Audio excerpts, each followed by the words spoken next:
Welcome back to my channel smart math solution channel. আজকের আমরা গণিত বিষয়ের এমন একটি ইম্পর্টেন্ট প্রশ্ন নিয়ে আমরা আলোচনা করব যে নিয়মটা প্রত্যেকের মনে একটা কনফিউশন তৈরি করে। কীরকম? বর্গক্ষেত্রের কর্ণ দেয়া থাকলে কিভাবে সেখান থেকে বাহু বের করব, আর বাহু বের করার পরে পরিসীমা কিংবা ক্ষেত্রফল যাই বলুক না কেন কিভাবে আমরা সেটা নির্ণয় করব।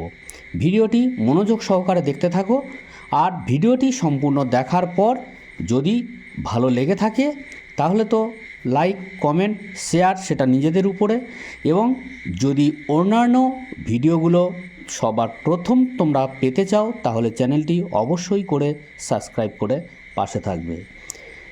প্রশ্নটি হলো, এখানে বর্গক্ষেত্রের কর্ণ দেয়া আছে, এখান থেকে ক্ষেত্রফল নির্ণয় করতে হবে। কিভাবে করবে? প্রথমে ধরে নেবে, মনে করি বর্গক্ষেত্রের বাহুর দৈর্ঘ্য সেমি এবং কর্ণের দৈর্ঘ্যের একটা সূত্র আছে √2 ইন্টু বাহু, বলতে এখানে সেমি। শর্তানুসারে এখানে কর্ণের সূত্রটা ফেলবে √2 ইন্টু ইজিক্যাল টু, এখানে কর্ণের দৈর্ঘ্য দেয়া আছে কত?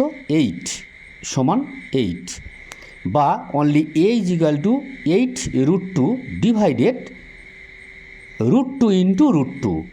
কেন দুটি √2 ওপরে এবং নিচে গুণ করা হলো?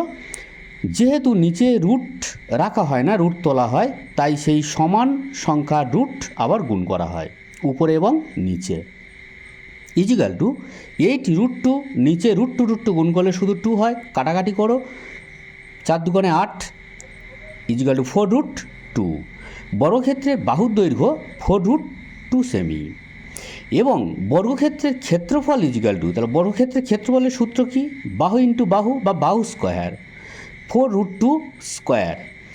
4 দুবার গুণ করলে 4 4 16, √2 দুবার গুণ করলে 2, 16 দুগুণে 32 বর্গ সেমি।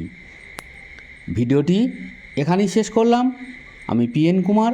সবাই ভালো থেকো, সুস্থ থেকো এবং কমেন্ট করে জানাবে তোমরা গণিতের কী ধরনের প্রশ্ন এবং কী ধরনের অঙ্ক তোমাদের সমস্যা হচ্ছে, সেগুলো যাতে সমাধান করা যায় তার জন্য কমেন্ট করে অবশ্যই জানাবে।